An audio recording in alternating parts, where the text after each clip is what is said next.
Welcome everyone to our Sunday program. So we have a bit of a special Sunday program today. As you can see, there's a different altar, and there's a cat meowing.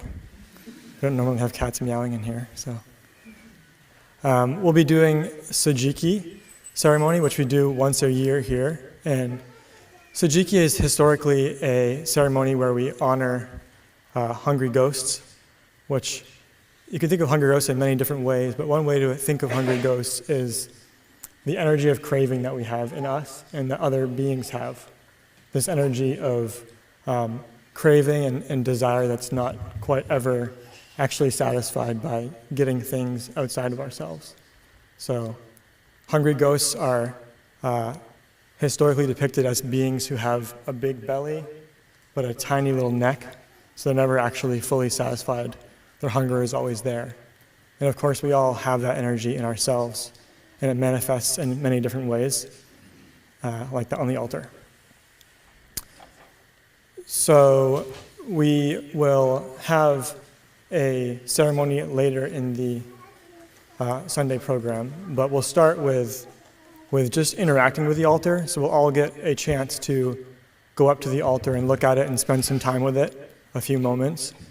And then we'll have our normal Zazen periods, including a guided meditation.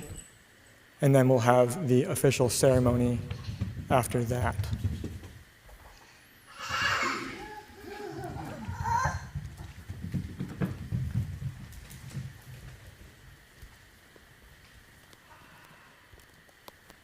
Yeah, so again, thank you all for coming. We really want an audience for our performance today, so it's great to have guests. We do have some years where not very many people come, and we put this on for each other, and that's also fun, but there's a little bit more energy when we have some people in the audience. Audience participation during the actual ceremony itself is very encouraged, so you'll see where those moments arise, and you can jump into the fray. Again, this altar is generational hungry ghost energy that we might recognize from our own families and from the human family, the addiction and craving that maybe has been carried through family members, that as practitioners we have the opportunity to stop and to transform into light and generosity and goodness. And it's also our own struggles, and it's helpful to bring it forward and to acknowledge it and to do that in community so that it's just this very honest, like, yeah, here are these energies that I am working with and that everyone is working with. So we bring them forward, we take an honest assessment, and then we bring in the light of practice and help them to transform into a positive way that we can then offer back and be of service to other people that have struggled in the same way that we have. So to start, and I'm going to turn on the overhead light just so we can see, we're going to form a big, I'll say it and then we'll do it. We'll form a big circle around the whole perimeter of the room. There'll be a drum on this side, boom. And when you hear the drum and you're standing right here, you'll have the opportunity to go in front of the altar and just take it in and see if there's anything that speaks to the heart. And maybe it's something from your personal life, or again, something of the generational spirit of like, oh yeah, my aunt who struggled with alcoholism, like I can bring her to mind and offer her something of nourishment. So you'll have about just a few 10 seconds or so to kind of interact with the altar, take something in, and then there'll be clappers. that'll sound, and you'll move to this side. So we'll keep circling. So the next person will be standing here, and once the last person has fully exited, the drum will sound, and we'll have the next person come forward. You know, the cat energy is important to me, at least. When we turn this on and we're finding the appropriate cat video, we were all like, oh, it's so cute, can we watch the next one? And you know, that motion of scrolling came forward basically immediately, so it just felt helpful to have that playing on repeat. I think that's a interesting obstacle that's like really relevant to our times now.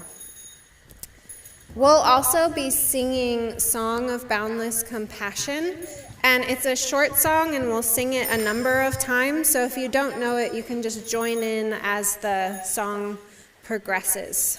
So if we could rise and form a big circle, and if I could have a couple residents step right here, because just so you can help demonstrate how this might work.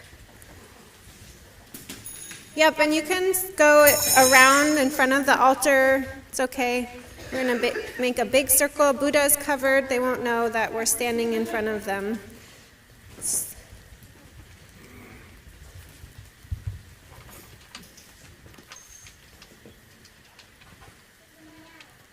So before the music starts, some of us are visual learners. We need to fill in over here so that this isn't so. Just as Hogan always says, equal distance between each other. So I'm standing here, ready to go next. And I walk in front of the altar. I take it in. I take the cat and the lingerie and the Facebook.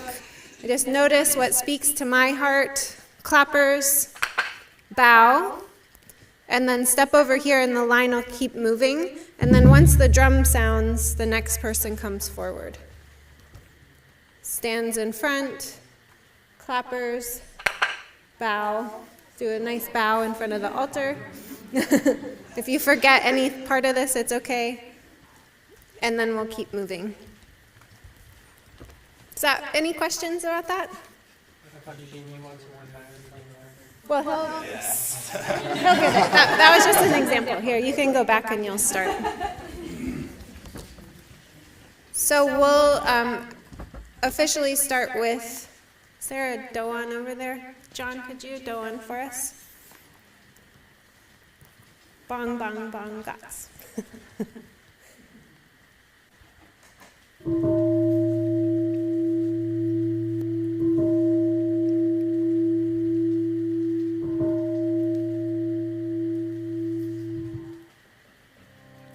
Song of boundless compassion,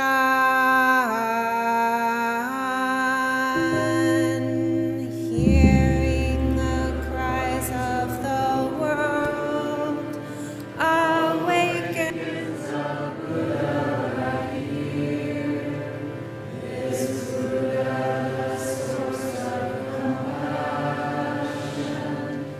This Buddha is only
Noticing if anything came up for you.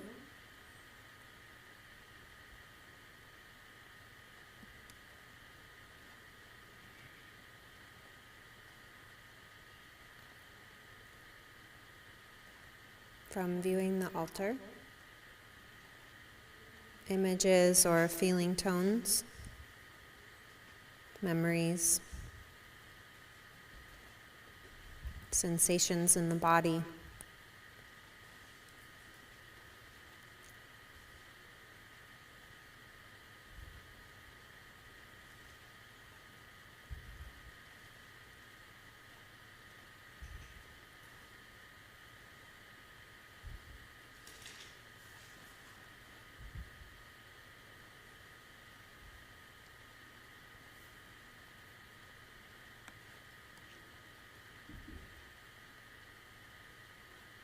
Meeting this with our own embodiment, settling into our seat, the feeling of weight and pressure of seat and legs on cushions and chairs, the hands resting in the lap.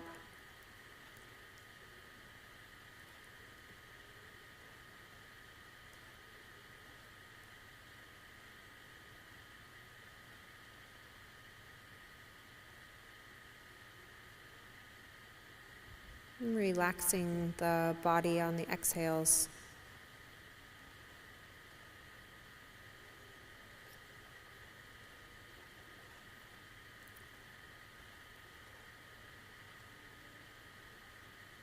Meeting the hungry spirit, energy, the generational and the personal starts with acceptance on a bodily level. Being willing to physically feel whatever it is that's asking to be felt.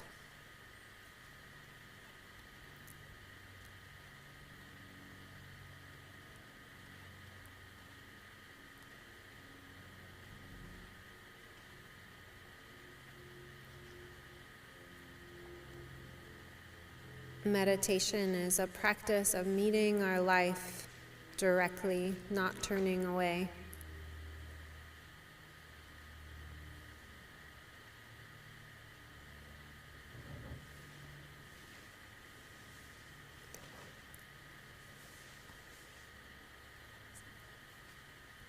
Acceptance of whatever arises is not a stagnant, lasting place. It's creative, it's evolving, it's meeting our ever-changing life, our ever-changing emotions. Acceptance is not a story about how things are or how things should be, and it's not a giving up. It's an active engagement with the direct experience of our life.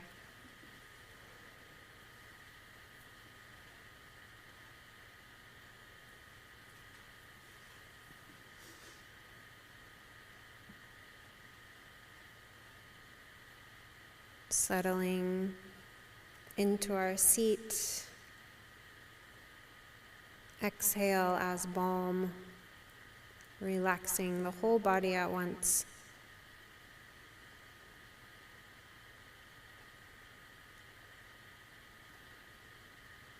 Creating the space to hold our whole life.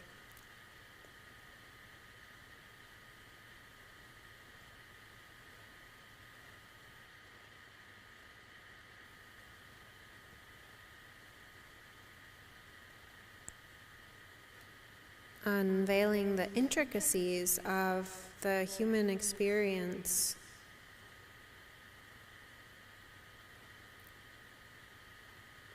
Nothing needs to be hidden.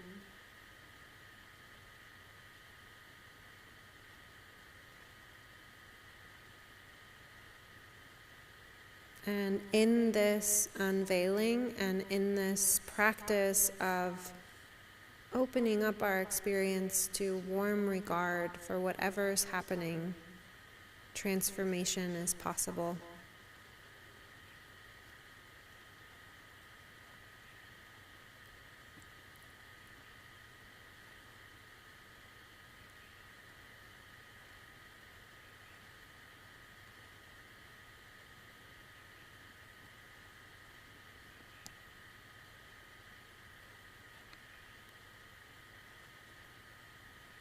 If there was something on the altar that spoke to you most directly,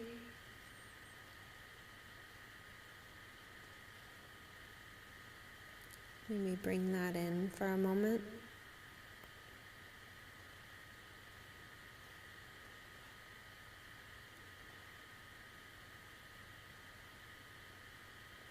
Bring it into the space of bodily relaxation, a stable posture, a willing heart, as is possible.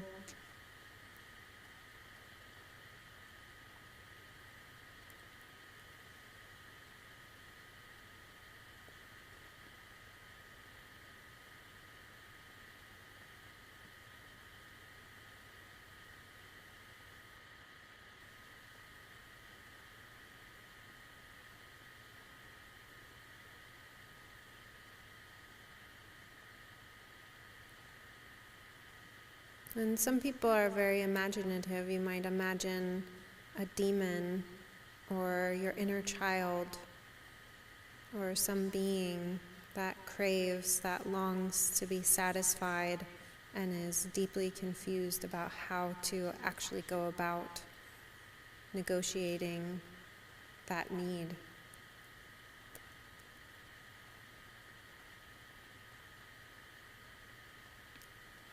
Offering that part of you forgiveness.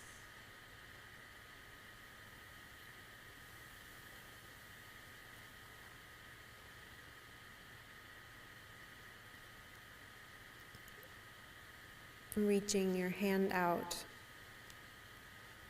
pulling them in, pulling that aspect of our being in.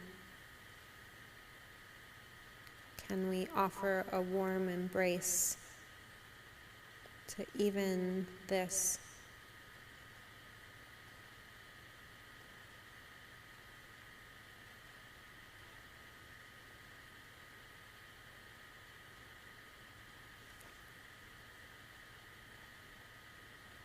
Can we understand that longing, that insatiable longing for satisfaction,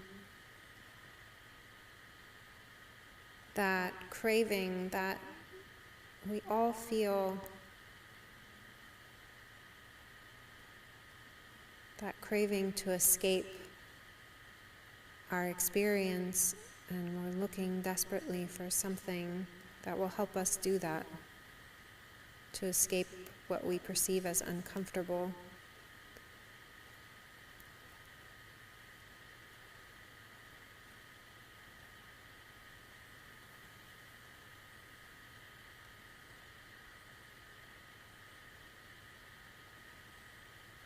These beings in us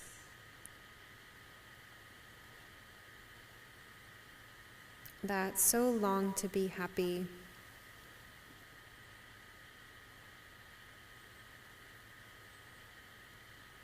and just don't know quite how to go about doing it. Can we offer the whole of us forgiveness, patience,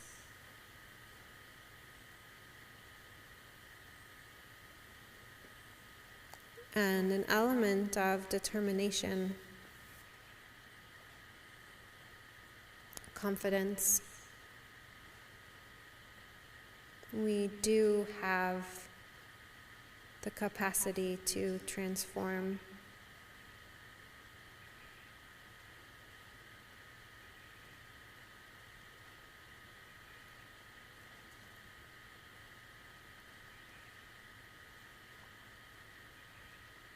Staying in the body, relaxing on the exhales, giving whatever arises a lot of space.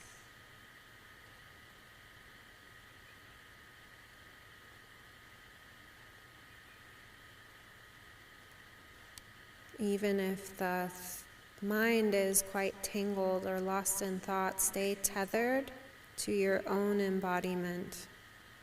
Return to this sensation of seat on the cushion.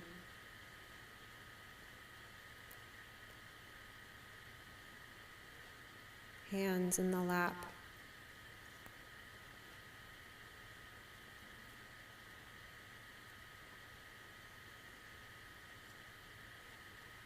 Embodying the confidence and determination that we need to transform.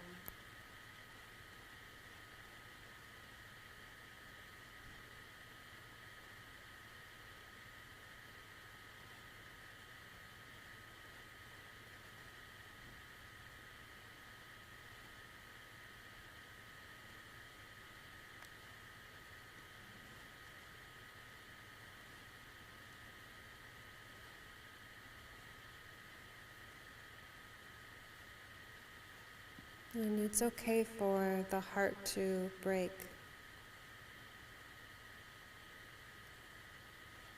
It's okay to feel deeply the suffering of the human realm, our own path that may have included a lot of suffering.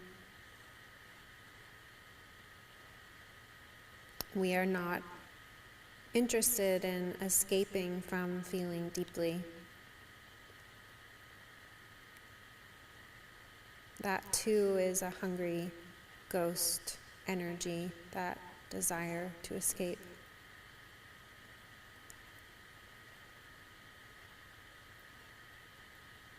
Setting up a stable posture, feeling what there is to feel.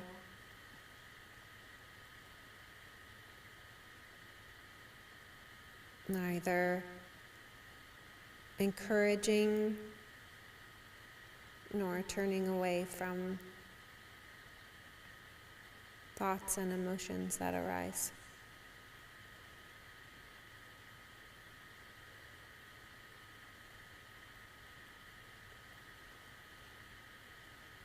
Relaxed, allowing the body to feel a sense of openness.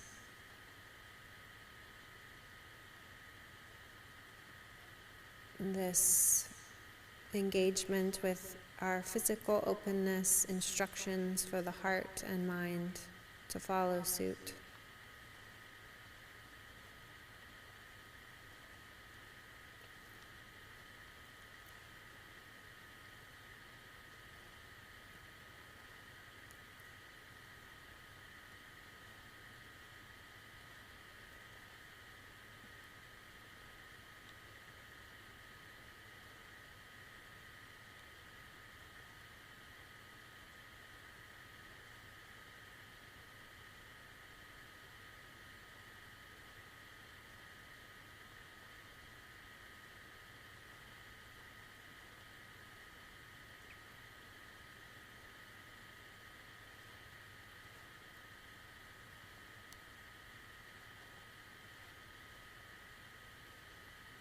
Feeling the stability of the upright posture, the hands resting in the lap, opening up to the space of the room, opening up to the other people in the room.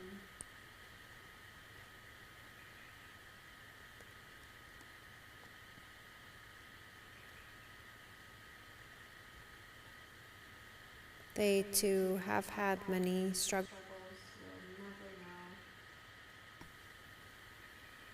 Can never tell what another human has been through.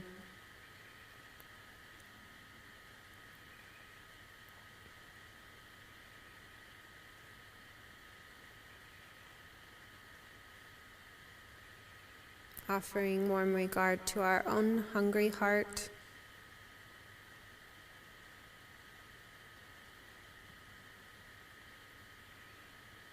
onto the hungry hearts that are around us, that are near and dear and unknown to us too.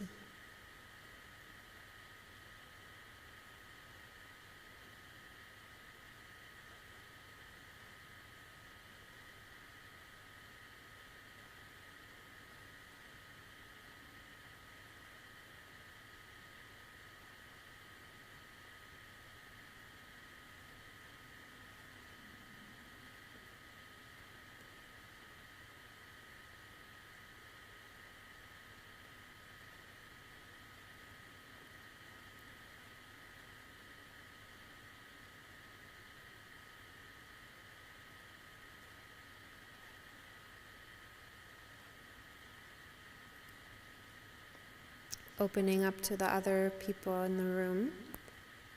This struggle is our own to take responsibility for and also simultaneously shared.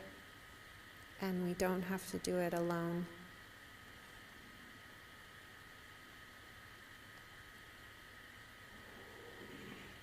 We can find strength, can lean into other people's commitments.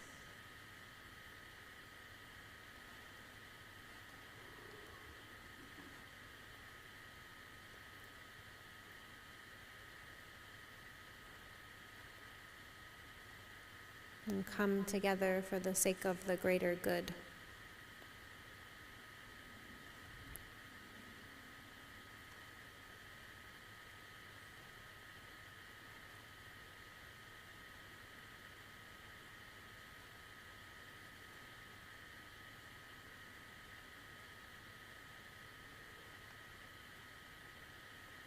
And all of this starts right here, settling into our own direct experience of sensation,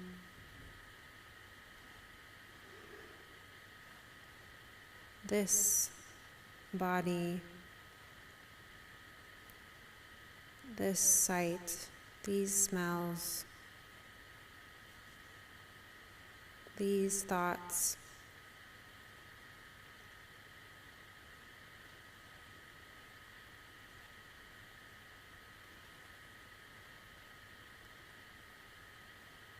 These sounds.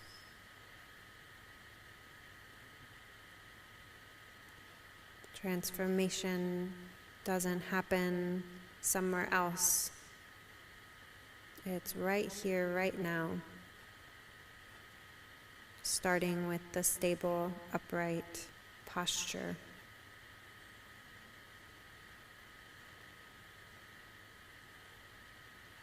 Steadying the breath.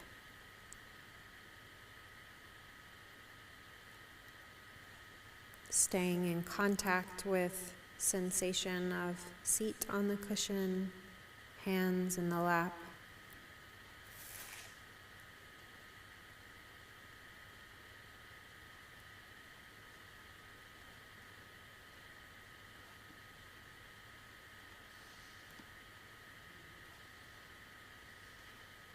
Relaxing the body on the exhale as an expression of trust in our own capacity to meet whatever arises. We do not need to bar ourselves against it. Body relaxed and open as is possible.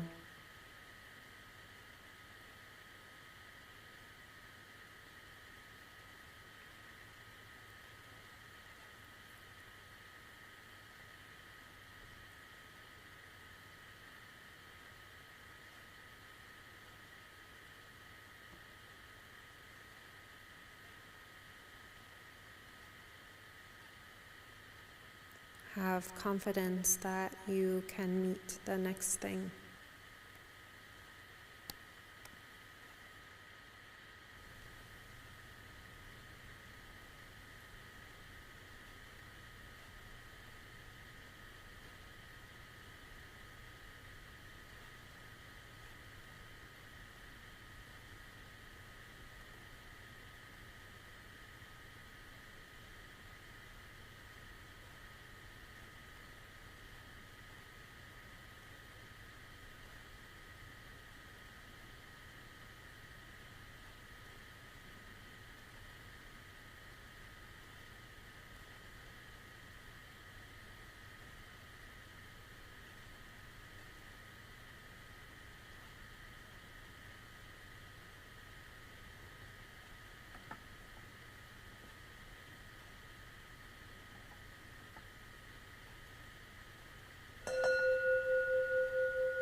sound of the clappers, the first and third rows can turn and face the altar, and the second and fourth rows can turn and face the entrances.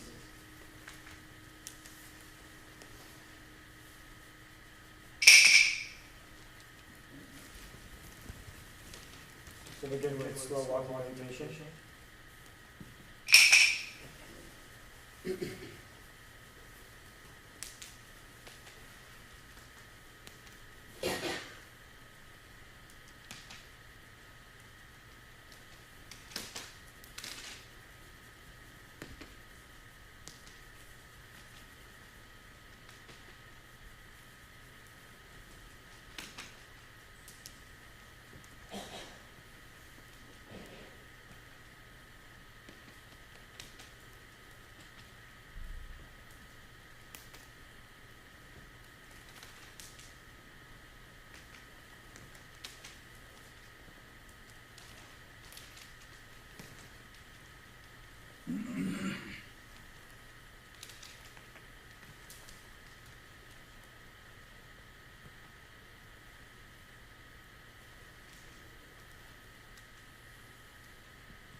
At the next time of the clappers, we'll begin fast walking meditation.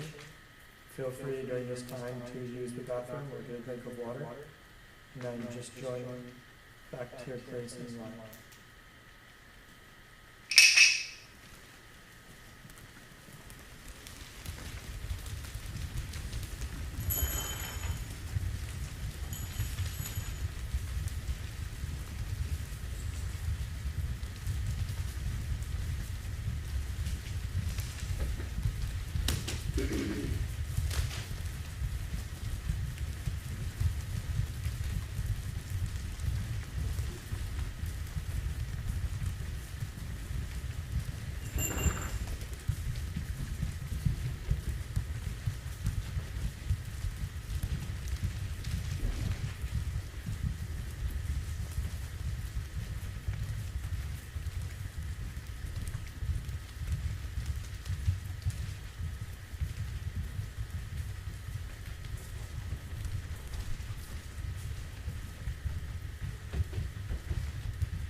We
can sit facing front for a Dharma talk.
Morning, thanks for being here.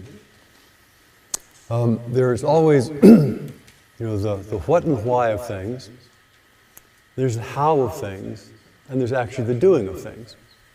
So part of what we're doing this morning is talking about the what and why, and then we will have the how, but then it's the actual experience is where the rubber meets the road. The actual experience of something is where it really makes sense to us. So we can talk about great menus, we can talk about the ingredients, we could even get the ingredients together, we could even cook the food, but it's only once we've actually tasted the food that it really makes sense to us. So part of what we're doing today is talking a little bit about the how and the why, but also we want to anchor it in the doing. Now today's the day we're going to do the ceremony of Sejiki. It's called Feeding the Hungry Ghosts. And we've kind of mixed in elements of Halloween and All Souls Day and Oban and Sagaki, and kind of mixed a number of different elements together to try to make this ceremony somewhat meaningful and effective. It's a fun ceremony.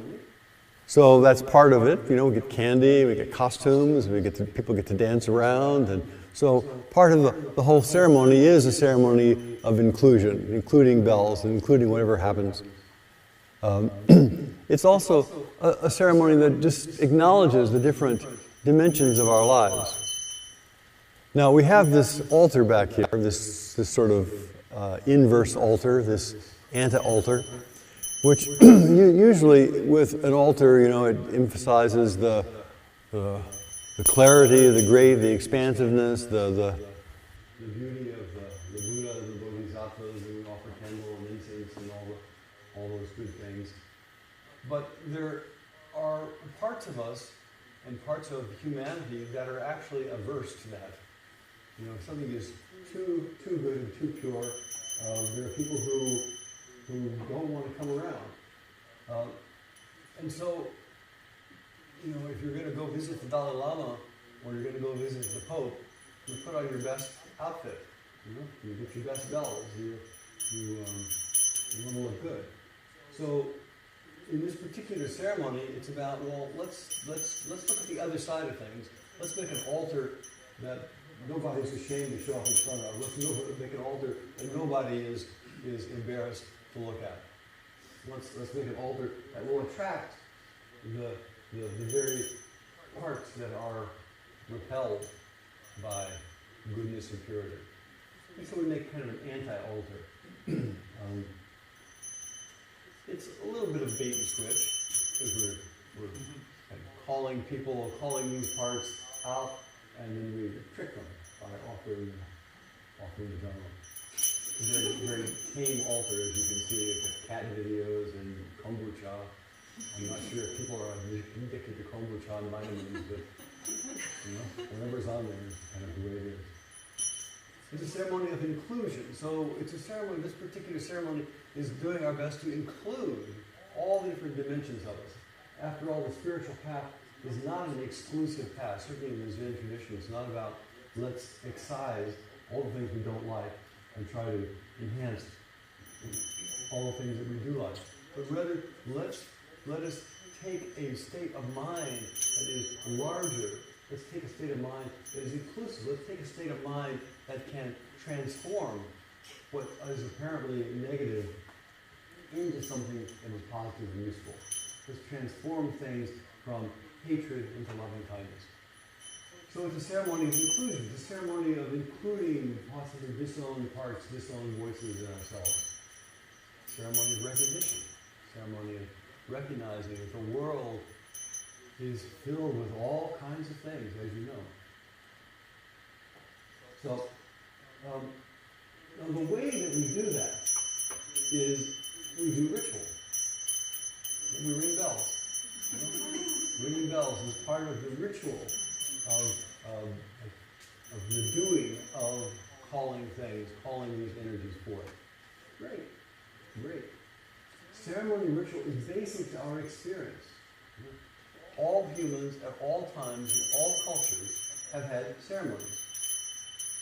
And it perhaps helps us transcend the partial to express the fundamental, or to transcend the limited to express the universal. And the way ceremony is done is partly it's got structured words, got structured sounds. You know, we can do the same thing, same ritual over and over again.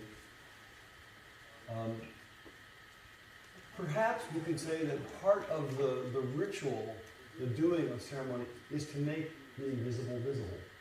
For example, birthdays. You know, birthdays are completely invisible, and yet, you know, we have a cake and candles and sing stupid songs and acknowledge, you know, people with presents, especially when they're younger. We make the invisible visible through a birthday celebration, or a birthday cake, or whatever. So in a way, all ceremony is about how do we make the invisible, that which we all are interested in acknowledge, how do we make it alive? How do we make it present? How do we recognize and honor that? How do we connect our personal life and mind to the transcendental, to the inclusive? And as you know, in our culture, we have lots of rituals. We don't actually think of them as rituals, but you know, opening of sports events, you know, the 21 Guns Salute, funerals, graduation ceremonies. They're all rituals that try to bring something that is invisible into recognition. We have a graduation ceremony, and nobody actually sees the whole process that went on, but we have this ceremony that acknowledges that something has happened, something has now shifted, something has become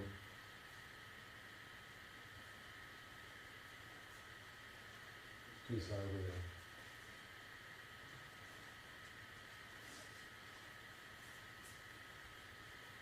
The ceremony has a function, it brings order, brings meaning, and it helps us see things in a larger context, brings alignment.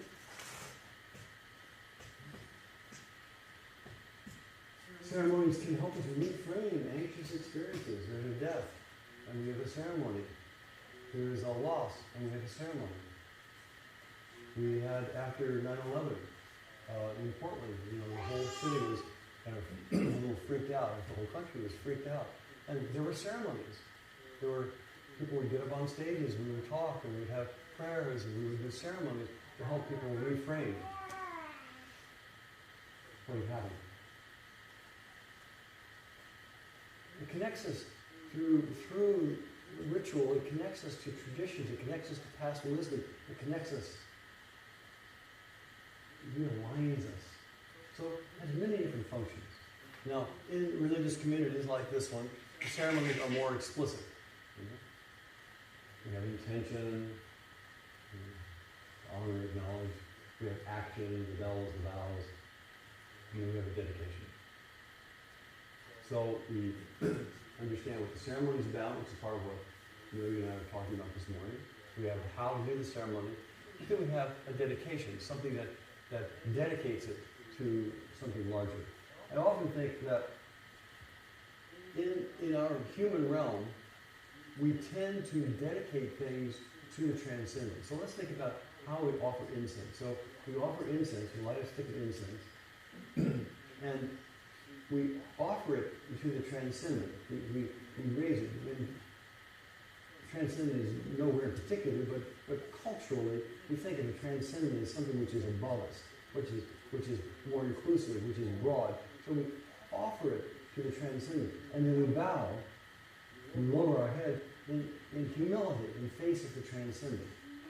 And whether that transcendent be gods or human nature or whatever it happens to be. But we have this process of offering and bowing. And sometimes it gets conflated and people whack their heads with it, but that's a different matter. So we have the...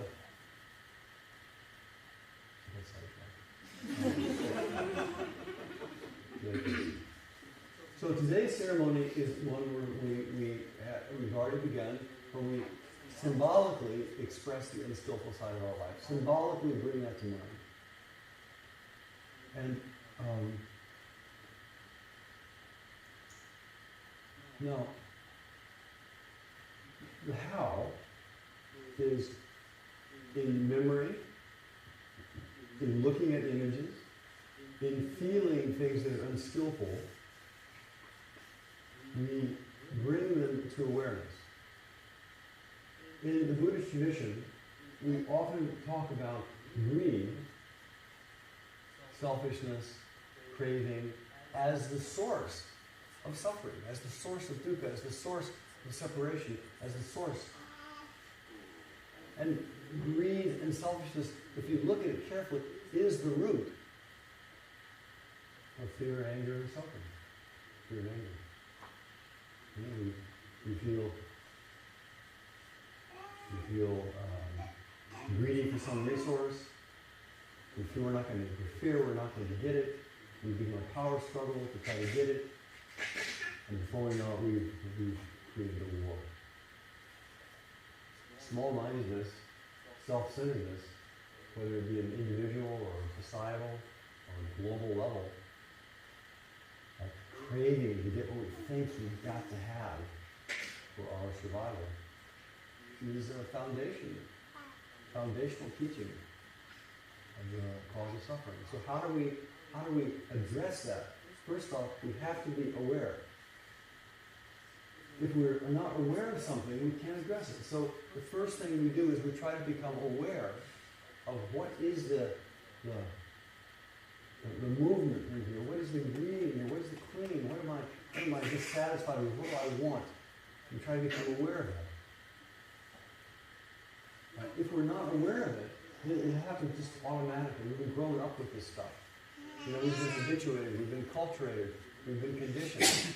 And so our conditioning is all the things that we have grown up with and all the responses of our culture and our parents have told us this is the way to survive, this is the way to... But they don't actually cut to the root. The root meaning they don't actually say, okay, look at greed, craving, and fear, and anger. Look at the exact experience itself. And how do you look at the exact experience itself? You have to feel it. You can't look at something just abstract with a bunch of words. You know, if you're looking at it with thought, you can look at thought with thought, and you end up with more thought. But if you actually want to look at the experience of greed, of anger, of fear, you have to feel it. It has to be known. And so we have these particular anti-altar, we have these memories where we can feel, where we can remember. We can know our own anger and intolerance. And when we can bring them to awareness, then we have the opportunity of actually investigating what is, instead of investigating the how and the why and so forth. We can investigate what is. And that investigation of what is the foundation of meditation, is the foundation of the Zen tradition. You're investigating the direct experience. So we know that fear and anger is, not so skillful compared to a clear, responsive mind. And despite our good intentions, we all have so much knowledge, we all know so many great things. Despite our good intention, despite our understanding, we still keep falling back into those old habitual patterns. So we bring them to attention, we bring them to awareness through our attention, and then by investigating through experience, we begin to change them. By investigating through experience, I mean to feel something and not be afraid to feel it. To know something and not be afraid to know it. Not the story about it. The story about it is easy, but the direct experience. So you can talk about falling in love, you can talk about how and why, but there's a direct visceral experience of falling in love, which is vital to feel and to investigate and to know. Hallelujah. It'd be pretty boring otherwise. So the healing elixir of life is attention. The healing elixir of life is awareness. You bring things to awareness. You can bring them to awareness sometimes symbolically. You can bring them to awareness when we're in the midst of our daily life and we encounter all the particular challenges and temptations that we have, a few of which are expressed up there. And we bring them out. Now, symbolically, we do that in this ceremony by bringing out the ghosts, by bringing out these strange beings, which are symbolically part of us, and we have a symbolic relationship. We have a symbolic inclusion. And the idea of the symbolic inclusion of the strange beings, the idea of the symbolic inclusion of the greed, the anger, the hungry ghosts, the craving part of us, is that we can look at them with some amusement, with some humor, with some, curiosity, and try to offer them something that is something that the craving part wants, so that we can get close, so that we can then transform craving into wisdom, so we can transform the parts of us which are apparently dysfunctional. We can transform them into wisdom. We can transform them into kindness. We can transform them into love. So, as I mentioned, kind of bait and switch. And this is, I think, the way we can think about the Dharma. The Dharma is truth, but the truth is everything is one. If you look at the globe from space, according to those pictures, it's all one big thing. It's all connected. Everything has its place in it. And so to see that everything has its place is a way of beginning to transform our fear of separation, our fear of breaking down, our fear. And we can see everything has its place, and then we can more skillfully, learn how to relate to each other.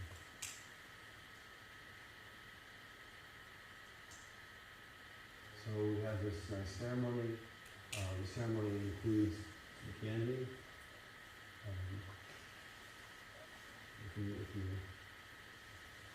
This candy that we are going to serve, like Reese's peanut butter cups,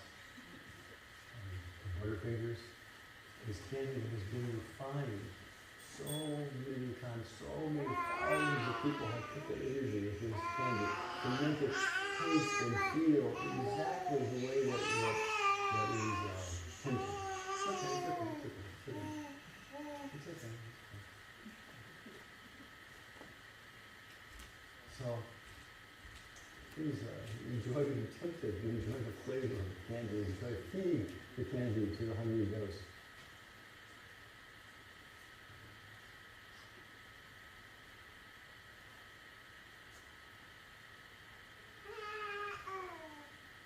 Everything has a place. When we don't see its place, it's an object of fear.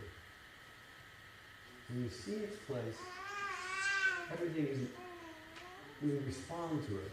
There's always a response. We respond to it by having a big view, by having an inclusive mind.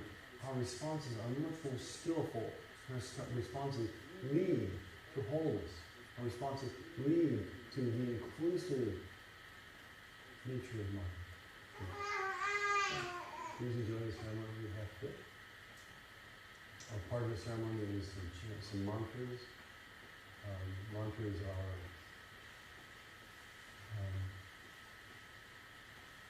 symbolic syllables that generate certain sound, like Om that are, according to the ancient Hindus, ancient Indians, ancient Chinese, in harmony with particular states of mind. So the mantra of Manjushri, Om Rapasanadu, Om Rapasanadu, when you're repeating something over and over again, it takes away all the thought.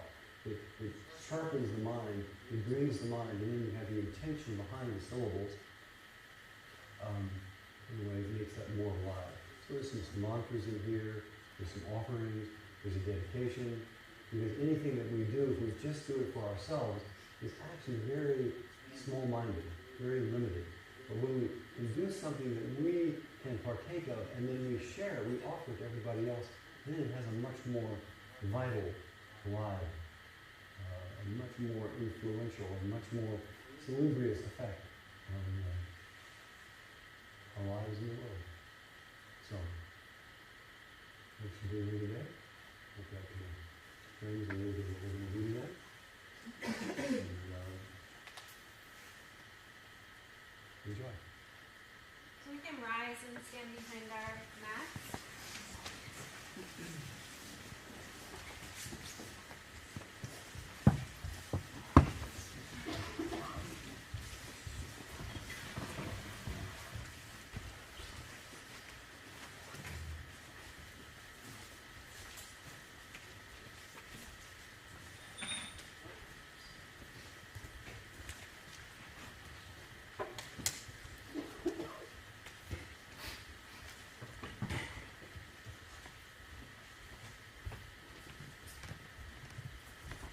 And you are welcome to scoot forward if there's space and rows closer to the front. It'd be lovely to have the rows filled in a little bit better. Well, the others be polite. Please move forward. Please do it. Forward towards the middle of the room. And a lot of what will be happening will be at the Sanctity altar. And I'll just say a couple more things about this ceremony. So we have, as Hogan said, sort of tricked the hungry ghosts into wanting to be in this space and to feeling safe to be in this space. The Buddhas are covered and everything, many things that they might want are on this altar. So we're drawing them in. And then we offer the transformative energy of practice and of care and of attention. And that is all imbued into the candy that will then be fed to the ghosts. And just to know, because sometimes it's confusing in the midst of a very busy and lively ceremony, that is the moment when they'll eat the candy that has been imbued with this care, and then they begin to transform. They begin to recognize their own inherent goodness and the goodness of the space that they're in. And so you can also take the candy and feel that transformative energy yourself. It'll be offered to ghosts and offered to us and to our own hungry ghosts. So at the beginning of the morning, we sort of invited our the unseen hungry ghost spirits that we all contain, and now we'll bring them forward in physical form in this ceremony. And there'll be a song to start, and we'll just listen in silence. But actually before that, we can all grab our bells, please. And this is a way of inviting the hungry ghosts in. They're accustomed to chaos and disorder, so begin your ringing.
pass out chant books?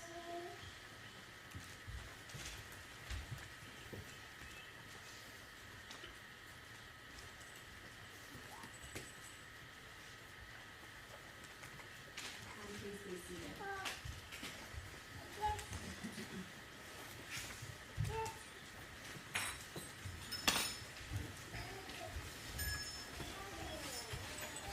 Turning to page 12.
If you would like to participate, please rise.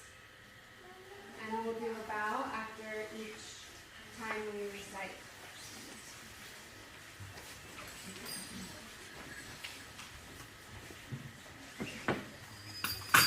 Standing bows are just fine.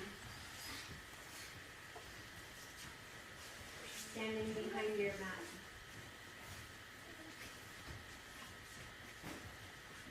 Homage to the Buddhas in the 10 directions. Homage to the Buddhas in the 10 directions.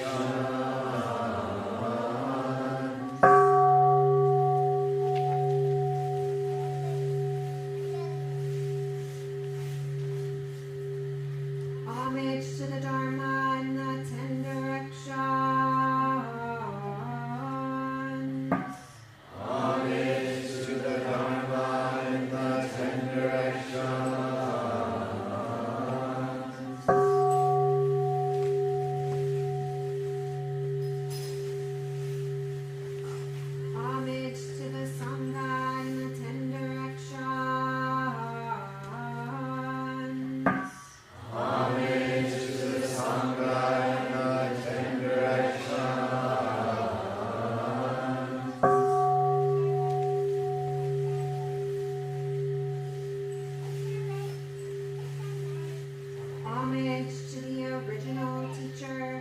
Shakyamuni Buddha.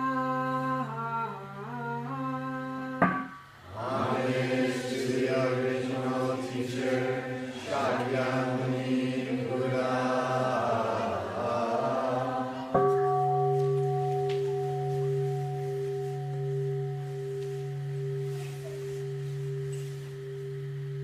Homage to Avalokiteshvara, Bodhisattva, great love and great compassion.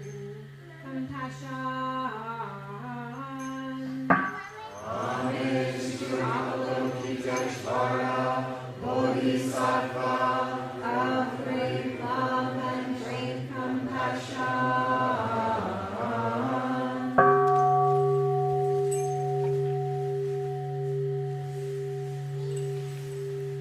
Homage to the Venerable Ananda, reciter of the teachings.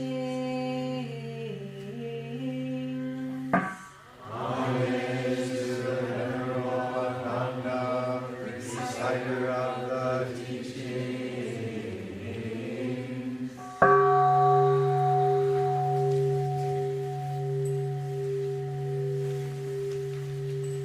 You may be seated.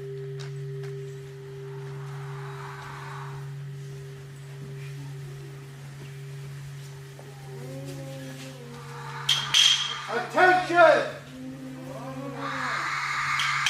Attention! Attention!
All lonely hearts and dissatisfied spirits in the 10 directions, please gather here. Everyone is welcome. We know your distress. Our hearts set on awakening, we offer this gift of pure food to you. May it resolve your thirst and hunger, bring you nourishment and peace. May you eat it. When you eat it, may your affliction be transformed, and may you be filled with the healing nectar of wisdom and compassion. Please offer candy to the ghost.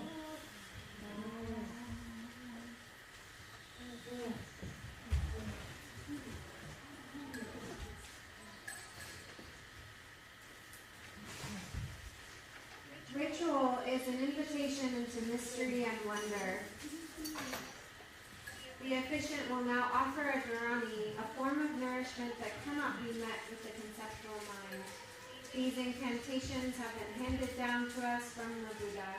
This is the dharani for sanctifying the food with the unimpeded radiance of innumerable virtues. Om Maku Sarabha Tata Yata Baro Kiteyon Sambara Sambara Om Maku Sarabha Tata Yata Baro Kiteyon Sambara Sambara Om Maku Sarabha Tata Yata Baro Kiteyon Sambara Sambara Please make sure everyone is receiving candy. Please Please all assembled, we eat this Gurani food, now sanctified with the unimpeded radiance of innumerable virtues. Together in celebration of our highest potential for good. Imagine each bite as a magical and transformative elixir. As we together savor in this sweet delight, we stand back in awe of the immense force that is craving and desire in this human realm. We are innocent in these cravings even as they wreak havoc on our world. Bring them forward and know them intimately. Welcome the hungry ghost within you. We contain multitudes. Let the spirit of this warm-hearted welcoming bring forth the whole of us. May the light shine in as we guide our life energy towards the collective well-being and liberation of all. Please eat this candy in the spirit of connection and honesty, honoring these soft animal bodies and the mystery of being anything at all. Nomo Bhagavate Harabhota Aratanoya Kate Yateya Nomo Bhagavate Sorobaya Kate Yateya Nomo Bhagavate Amirite Aranjaya Kate Yateya Nomo Bhagavate Vinoragya Taraya Kate Yateya Ongon Jishita Bola Harayamion Sanmaya Satom Ban.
May your bodies and hearts be nourished by this ritual practice. May you gain liberation and leave suffering behind.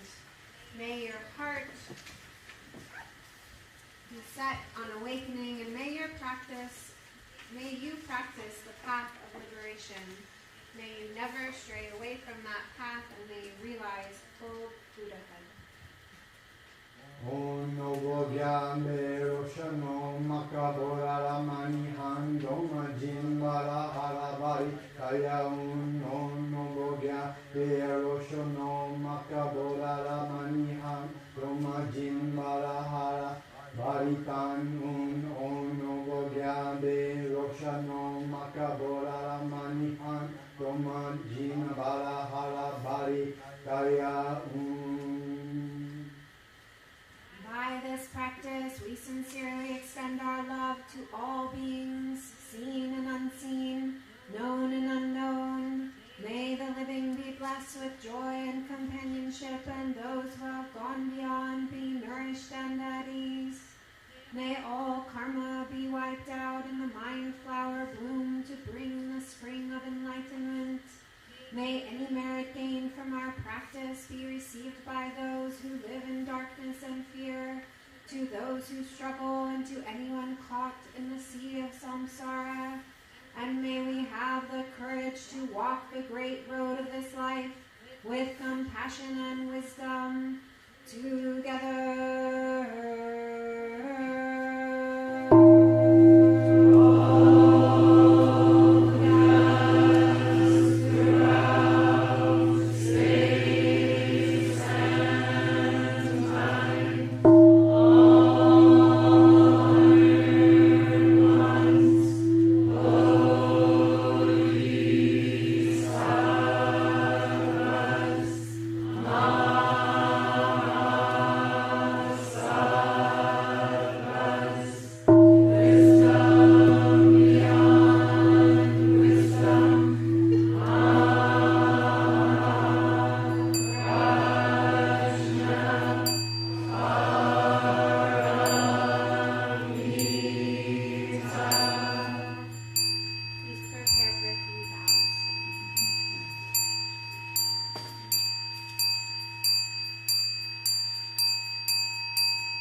One bow to the main altar. Jamie, please. And one to Sangha.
for coming today. It's a pleasure. The crowd is a very important part, so thank you for participating. And on your way out, please interact with the altar more. Feel free to go look at it and touch things. And we'll clean up the Zendo now and head to lunch. But let's leave all the guru mats out because we start session on Monday. But please put all the sitting supplies away, so all the chairs can go behind the surgeon screens here, and all the benches as well. And all the blankets and cushions can go in the hallway. Thank you so much.